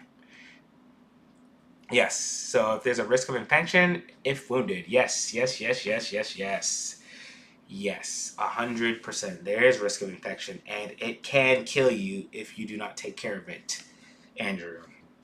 There is a risk of infection. And guess what? There's no, magical heal this infection deal. Nope. Oh, yes, and also bleeding. There's no, let me cast healing on a wound or cure wounds. That doesn't exist in Pandora's Price. The individual who wants to do triage on said wounded person, whether they're infected or bleeding out, has to know what they're doing in order to secure the individual from death's door. Now, there is some medical stuff out there in the market that you can purchase, and there is skills that you can develop to be able to help triage people. But if you don't have any of those skills and none of that equipment, you casting a Tor spell will not help you secure that person's, well-being. You could be sitting there, casting, Tor spells to try to help heal somebody, and they can still very die if you don't know what you're doing. Yeah. Strategy, planning, and equipment, paramount. If you don't have the equipment, and you're not ready to overcome the issues that show up, yep, there you will be hurting. I promise you. If you guys end up having the opportunity in probably a future community event, we talked about being able to have your very own chance to play a game of Pandora's Price with the creators, the developers, which would include myself, Tyler, and then one of our third developers. Her name is Tiffany, but she's not here tonight. You'll have a chance to be able to sit in and play one of our games, and then you'll very well be able to see what it's like firsthand to let someone GM a story, or well, in our case, judge a story for you. But of course, you have the player. You'll have the player scroll. You'll have your own character creation sheets, and then you could take those into your own stories and try them out with other people who may show up to your table, and still give us valuable feedback that way as well. The choice is up to you. It's whatever you want to do. I'm just here to make sure I paint the image for Pandora's Prize as much as I possibly can. So, now, moving on to the current focuses for the overall design. If you're just turning into the stream, we're going over the developer live notes for week 3. These notes can be found on our Patreon page. These ones are free. You don't have to pay for these to see these notes to be able to know what's going on with our universe. I just come on stream on Sundays to go over these notes with people who show up and have questions and want to know more about Pandora's Price. We're currently talking about the upcoming alpha test for the war game and the TTRPG. And people are just asking questions about different mechanics, different elements within the game so that they can kind of better be ready for them. I'm Kelvin Smith. I'm the community manager for Pandora's Price's universe, and we also have the creator and founder, Ferzan Uzek, is in the chat. He's a creator of the universe of Pandora's Price. So if you have questions and you want to know more about it, please ask. And if you don't get all the things you need here, or you want to know more, you can always go to our Patreon page. You can check my about bio, and the link for Patreon will take you to our Patreon page, and you can follow for free. And these notes and various other information is also there for you to be able to watch and read and listen to, as we try to make sure we try to provide some things for free people to be able to check into. So, all right, the card game development's paused this week so that we can focus. Yes, my schools are closed tomorrow for bad weather, but my kids' schools were already off Monday and Tuesday anyways, so it just worked out. Unfortunately for me and Tyler, we're going to work tomorrow, so we'll be able to go. Hopefully they'll let us out early, probably not, and we get to go in the bad weather. Are you guys off from school tomorrow? Are your kids off from school tomorrow, Brandon? Is your daughter going to school tomorrow or no? I don't know how, you guys are way up there. Sometimes you guys get worse weather than we do. We're right next door. No, not yet. Yeah, it's definitely closed down here. 100%. It's supposed to be thunderstorming, pretty much. Yeah, I think it's probably just because it's just close to the water. Well, I mean, I don't know. It's weird. You're just as close to the water, if not closer, than we are. Depending on where you live. Like, I don't know. It's weird. Elizabeth City and Virginia Beach kind of sit in the same biome close to the ocean, so you would figure that it would, but I don't know the weather pattern, nor do I plan to magic ball it either. So, the TTRPG and the war game are being pushed into their alpha tests so that we can get valuable data on those from you guys and the community, which this event will be free to everyone. You don't have to pay for a subscription to be able to participate in the war game and the TTRPG alpha test. It'll be free for all of you guys so that you guys can give us all the good feedback or the you guys suck moments, however you so choose. Oh, yeah. So, yeah, yes, Andrew, monster encounters, yeah, don't let me get that out of your head. Monsters. Yeah, species would be more accurate, as monsters is like too tied to like just non-sentient creatures, whereas in Pandora's Prize, you will be dealing with both sentient and non-sentient species, and both pose both same dangers. Um, Again, planning, equipment, and strategy is three of the things that you want to keep at the forefront of your mind when you're going out into the world of Pandora's Price. Better safe than sorry type aspect.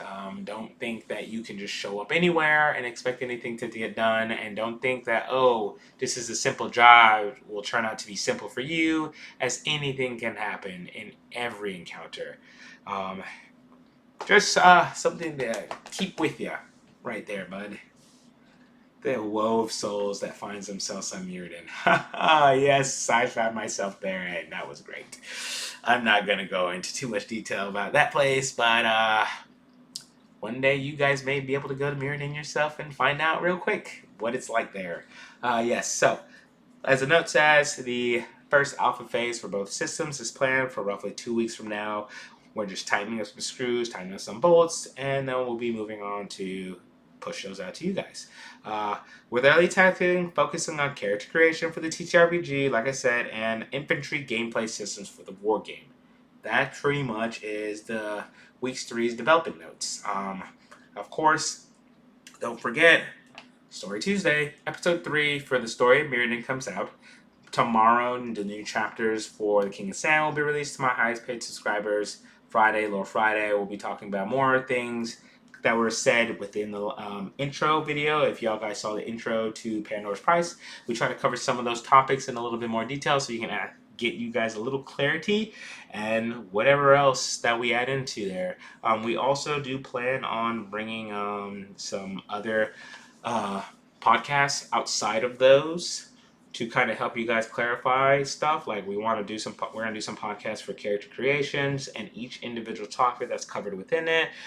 May talk about some other mechanics within either the war game, whether it be TTRPG, novel topics, the short stories, or the card game, to kind of give you guys a good feel of what's going on. So you can hear both of our beautiful voices. I know right now you're hearing my beautiful voice, but if you listen to some of the podcasts, you get to hear the founder and creator's beautiful voice as well, as I pretty much kind of ask him questions and kind of get a lot of information for you guys out there so you can hear from the horse's mouth. He's the one that created everything, and he knows how the engine runs. I just know how to maintain it. I know how to, make some pieces to put on the engine, but I try not to break too many things while I'm at it. I do my best to try not to break things, but the creator does have a tendency to be like, give me a couple head bonks to, hey, you're breaking my stuff. So, but next thing, let me pull up the newly a donkey instead of a horse. Wow. All right. Let me scoop up. I did say I was going to show you guys the new character sheets that we're going to be coming out, so that you guys can see. All right, so I'm going to pull up which one is this? Is this the Fancy Nancy one? I don't know. Let's open it. I'm going to show you whichever this one pops up. If it pops up, I don't know. Dang. Did I uninstall thing on this? Forget it. Let's open up on Google Chrome. Yeah. I'm going to slide this over. What is this? What is this? Yep, this is the Fancy Dancy one. All right, here, let me bring this over here. Got it. All right, so this is our Fancy Dancy character sheet right here. This is one of the two. So this is the fancy one, all nice, pretty colorful and designed. This one has like 1 trillion pages added onto it so that you guys can fill out information. But this kind of gives you pretty much a good structure of how characters will be filled out. This one, has a category for everything. Of course, we do have some podcasts that will cover pretty much all the stuff they see on the character sheet. So do not worry, those podcasts will be coming out this week. I just have to literally find out how to become an audio wizard, which I did, and clean those audios up and push them out so that you guys can get more informational details on each one of these categories. But we can go over the real quick identity, pretty names, species, because we don't do races in Pandora's Prize, we do species, the home world in which you're which your character comes from or species comes from, the gravity rating, your age, height, and weight, as all those factors matter for your character. You may think that, why do we need to know about height and weight? Well, let me tell you, it does matter. As a lot of those, just to give an example, and this is, Tyler's favorite example, and I'm going to rob him of his favorite example because it's a very good example to talk about height and weight.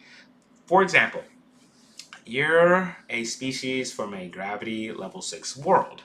And on a gravity level 6 world, human, we'll just say you're human, your bone structure, your muscle density, everything about your character is built to withstand the gravity forces of 6 times that of Earth's.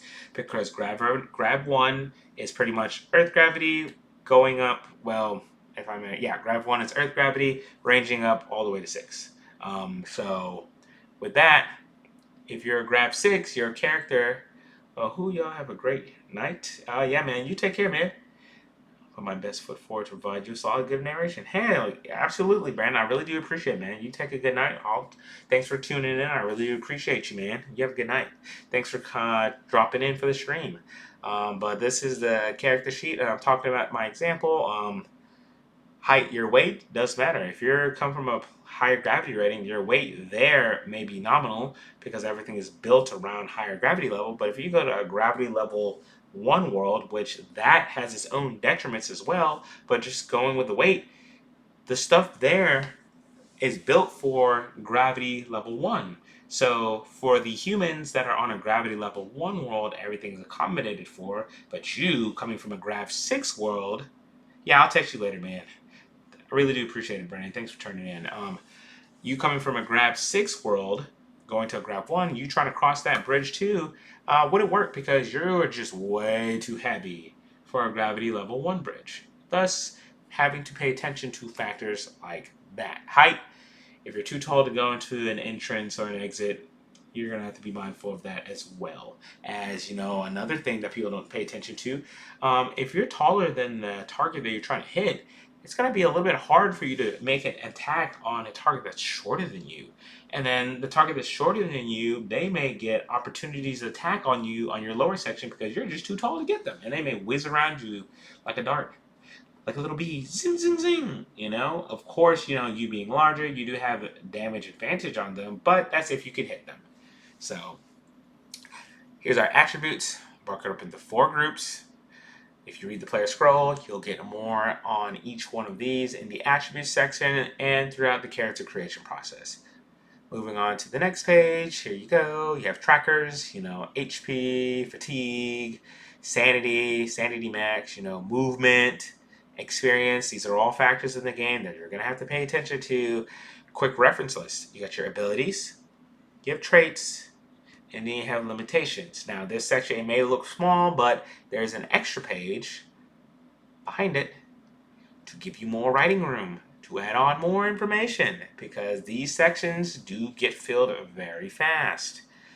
Moving on to the body and limb tracker, which matters. You got head armor, you got arms armor, left and right, torso armor, leg armor, right leg armor, because targeting individual limbs in Pandora's Price is a real thing. If I want to aim for your head to get a headshot, of course, I'm going to have to roll the appropriate rolls for that because, it's a harder target to hit, but I have to overcome the armor that is on your head. Same thing that applies to each individual limb. And depending on how much damage I do to that body part, I can take it off altogether, which has its own detriments to you as the individual who's getting an arm chopped off. Or the headshot, which is an instant kill anyway, so you wouldn't have to really matter. Unless, depending on what species you are, headshots don't mean instant death. They just mean other things, such as the Draelith. Killing the Draelith outright is kind of hard because they're a colony species. But, you can read more on the Draelith in the player's scroll. Combat loadout, kind of, armor, you got your weapons, and, tech level for your weapons, tech level for your armor, because tech level is another feature in the game. Oh, yeah, like he said, crits on crits. Crits compound exponentially depending on what's going on. Tech level, again, like I said, where it has a podcast is covering over these different topics. That way you can get further understanding. And, of course, all these things can be found on the player scroll as well so that you can, enjoy them in all their lovely glory. And then, of course, if you have more questions about stuff that's talked about here on the player scroll or within the player character sheet, hit us up on social media. Hit us on Patreon, as I like to leave comments on. You can hit us up on our Discord, or you can email us. It just depends on how you want to do. But if you want to find your way to our Patreon page, you can go into my Twitch's About page, and you can click on the Patreon link, which will take you to our Patreon page. Inventory, currencies, script, and runes. Script is the smaller currency, runes is the larger currency. So, 1,000 script makes you 1 rune, so that, and then your inventory sheet. As earlier, if you were here earlier in the stream, right there, readiness category. You have to know that particular item, where it's at. Is its item in your backpack? Is it on your waist? Is it on your back? Is it in your hand? Just kind of annotate where is it at on your body to let you know if it's ready or not whenever a certain situation happens, whether it be a combat phase or you have to make a quick draw for something to take something out because the environment is happening around you all the time. More on that. Basic skills. Basic skill sheet has, then you got your primary skills and then your advanced skills. There's a whole lot related to those 3 things, and there's a podcast that covers those things broken up so that you can get a better advantage. But if you notice by how many columns that are there, you develop those really fast. And here's a continued page for those. In the player scroll, if you've gone through the player scroll, you'll find the tabs that talk about skills, basic skills, and advanced skills during the character creation process. And you will see those, and you'll see why you want to have this many lines to be able to do stuff. Then you have your background, which background for me personally, when it comes to backgrounds, I like writing down the information contained for my character's background. A lot of the information that's in the background in the player scroll gets transcribed in other places throughout the character sheet, but I like writing down high notes for which background pass that I pick. When you get the chance to open up the player scroll, this page will make more sense, and I think there's a backup page. No, there's not. You'll see why you want to have this little thing if you like taking notes, and then if you just want to add on a piece of paper to write more notes, you can. Now, Torah. Equations. That's a big thing to talk about, but not to diverge too far path. Like I said, Pandora's Prize does not have magic. It has this thing called Torah, which is science. Literally, it's science manipulating physics and the material plane all the way down to the quantum level. So pretty much, it's not like making something out of nothing like magic does. It's literally manipulating things at a quantum level to make them happen. Because I don't know if you guys are really familiar. I'm not. Tyler is. Quantum physics. Because at a quantum level, everything exists. So if you can manipulate things at a quantum level, you can make things appear from wherever, however you want them to look. And pretty much Torah is basically accessing things at a quantum level, and these equations are designed in such a way that way you can manipulate those things at a quantum level, and you could do anything, of course, within the framework of Torah, of course, because fatigue is a big factor in Pandora's Prize when it comes to Torah, or really anything, actually, because if you get too tired and you reach a certain threshold, you start to lose capabilities. Like you being tired is the least of your worries. If your fatigue meter gets too high, you're gonna have to worry about detriments stacking on because you're not taking the appropriate times to rest. And if your fatigue meter gets all the way full, you die of exhaustion. Game over, make a new character.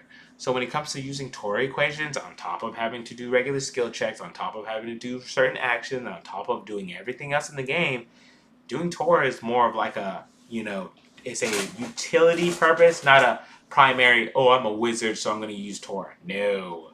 Again, magic does not exist in Pandora's Prize. Torah, total obliteration, reconstruction ability, literally is just the ability to manipulate things at a quantum level to be able to achieve a function.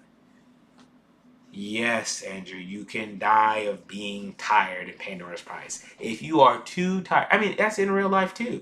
If you don't get enough sleep and you get to a certain point where your brain just shuts off, you're dead. You're just dead. That's it. That's real life things. Like if you're too tired to function, you are just dead. Outright. Just outright dead.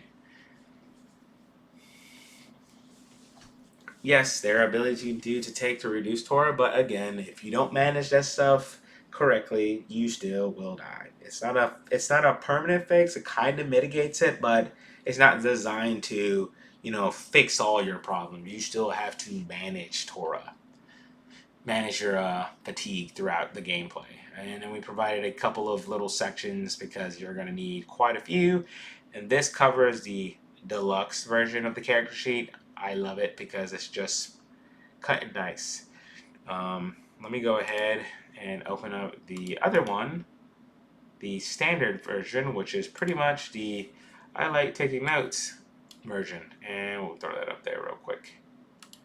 There we go. So now you can kind of see, basically you just saw the deluxe version, now you're just seeing the plain Jane black and white, no color, just straight to the point. This is for people who like writing notes down on a piece of paper, like in a notebook or something, and they don't need all that extra paper package for the other one. They just want it, boom, right here, and that's all I need. This one's like 5 pages, whereas the other one was like 13. And this is just quick and easy. Boom, boom, boom, done. Moving down to the next page, look, armor, combat loadout, done. Limb tracker, done. Basic skills, primary skills, advanced skills, done. You know, abilities, traits, limitations, equation, two spots right there. Background, and that's it.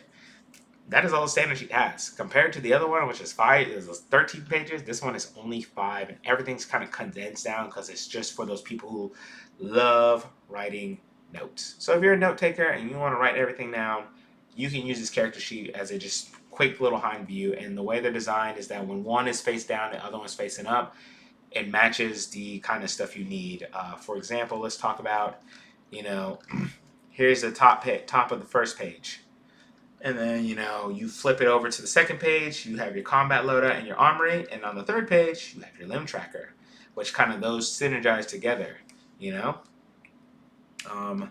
Then if you have the backside of this page, your skills page, you can kind of flip between those, and then you have your ability, limitation, equations page right behind that on the 5th page. So they kind of synergize together, and the deluxe version of the character sheet also follows the same synergy to kind of keep everything streamlined and, nice for you to be able to keep track of everything in one group. Let me close that out. What else? There was something else that I wanted to see here. Let's see. Actually, better yet, what is this? What is that? Oh yeah, that was the base template for the character sheet for the deluxe version. But yeah. So with that, that concludes this week's developer stream for week 3 for Pandora's Price.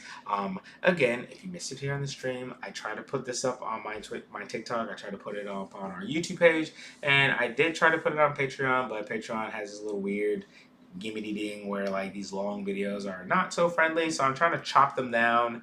And like I said, the podcasts are designed to help cover those points that are missing or you may have questions on. And again, you can hit us up on social media, email us, whatever you do. Do weapons degrade over time? Yes, depending on how badly you treat them, if you don't keep upkeep with them, they will break and become destroyed. You have to make sure that you keep up with your weapons. Yes, that's a real factor. Maintenance on equipment is a thing. Now, some things don't need the maintenance, it's just they're done. But other things like, your weapons, you do have to make sure that, depending on how harshly you treat them, they will degrade. And you do want to keep regular maintenance on them, to answer your question, Andrew. Yes, like I was saying, this brings us to the end of our live stream. Usually at the end of this, I try to, spark up the hype and the hope and try to make sure I keep everything going. And then I try to clear up the last little bit of questions that we may have, that people may have before we close out the stream. So as traditional, take a few moments to answer you guys' questions. Of course, today is very special. We have the creator in our stream today. So when those questions fly across the table, he will be right there to pounce on them. So, allow him the opportunity to hear your questions and pleads and whatnot, and just enjoy each other's company. I mean, this is us. This is Pandora's Prize. This is it. This is who will be the ones that you reach out to, you know. So I'm excited. Let's see here.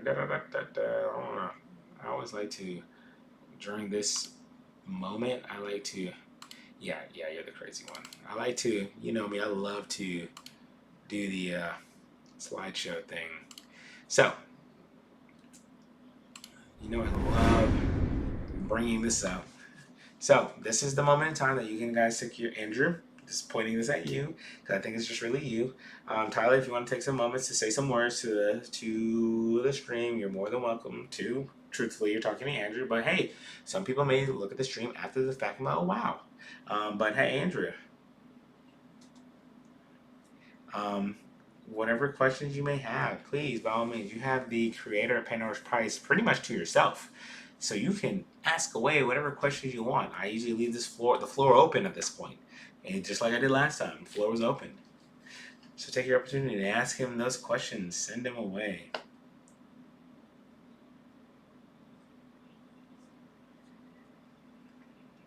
Let's see here.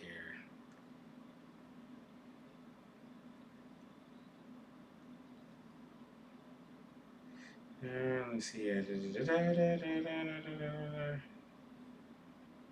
Yep.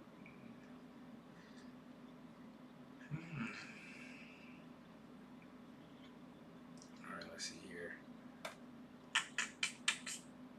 All right.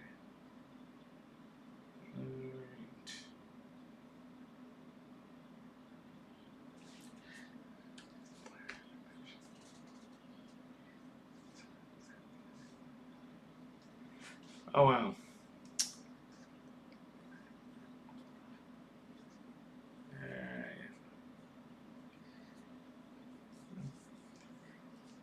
So again, these are a lot of concept images that were AI generated off of the descriptions and stuff in the lore that's found within our universe. We didn't make these aren't just randomly generated. We literally went in, gave it the descriptions, how they look and how they're designed, and this is the images in which they were generated. We wanted you guys to be able to see and envision exactly what it is we're trying to describe and narrate within the universe so you guys can get a better look. A lot of this stuff is just certain places within Pandora's Prize. It's not one specific location. It's across the entire universe of Pandora's Prize.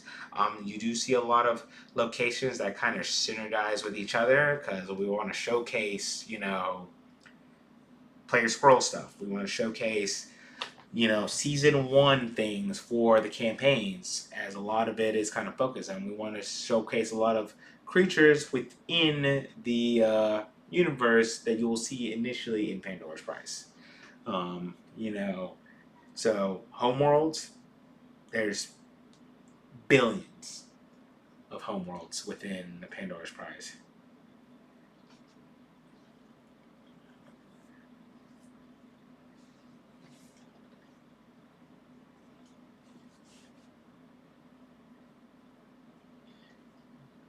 Yep. So, you know, take this time to, floor is open for you guys to chit chat about, ask your questions. I'll make sure to answer them. And if I can't answer them, I'm sure Tyler will answer them for you as we try to make sure that we keep everything open.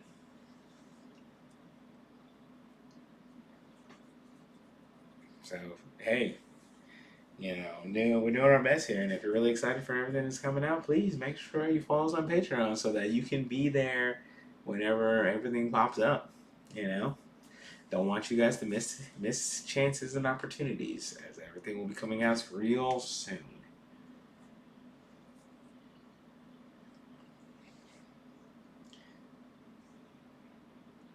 Real soon.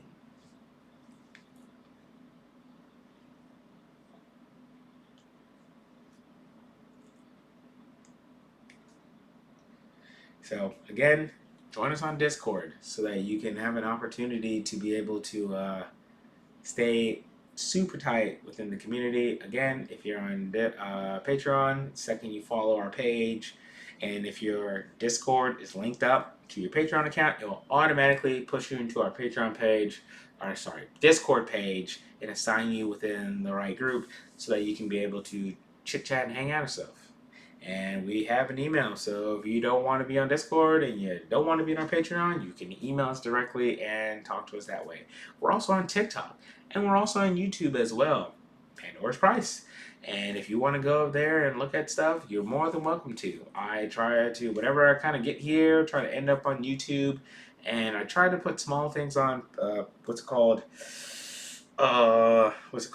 TikTok, because TikTok is kind of interesting. Still trying to figure out how that all washes out, but do not worry about it. I try my best. Yes, the email link is Pandora's Price ttrpg@gmail.com.